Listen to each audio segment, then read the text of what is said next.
Welcome back, dear friends. Today, we're going to dive into the future challenges in education. One of the biggest challenges in education is going to be keeping up with the rapid pace of technological advancements. Schools and universities will need to adapt quickly to incorporate new technologies and teaching methods. With an increasingly diverse student population, educators will need to be more inclusive and culturally sensitive in their teaching.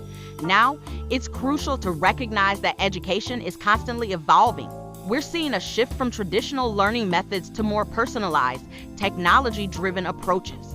This means that educators must adapt to new teaching styles and embrace new technologies to keep up with the changing landscape.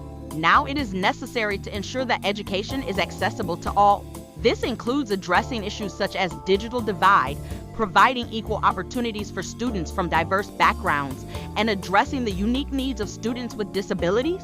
Lastly, we must focus on developing well-rounded individuals who are not only academically successful but also emotionally and socially well-adjusted.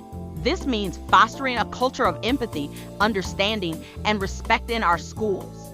These are just a few of the future challenges in education that we're likely to face. Thank you, and stay curious and keep learning.